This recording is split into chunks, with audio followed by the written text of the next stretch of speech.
அஸ்ஸலாமு அலைக்கும். எப்படி இருக்கிறீங்க? உன்னை நினைக்கும் நேரம் சில வரிகள்.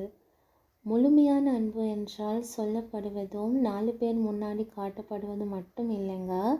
சம்பந்தப்பட்டவரை உணர வைங்க. எண்ணங்களும் நோக்கங்களும் சரியாகவும் உண்மையாகவும் இருந்துவிட்டால் உறவுகளை உருவாக்க வேண்டிய தேவையே இருக்காது. தானாகவே நல்லதாகவே அமைந்துவிடும். செருப்பில் புகுந்த கல்லும் வெறுப்பில் சொன்ன சொல்லும் கடைசி வரை உறுத்தி கொண்டே தான் இருக்குமாம். அதனால் எவ்வளவு கோபம் வந்தாலும் வார்த்தைகளை காயப்படுத்தாதீங்க. அடிகளை விட அது தரும் வலிகள் அதிகம். பிறகு எத்தனை முறை மன்னிப்பு கேட்டாலும் அந்த காயம் ஆறாதுங்க.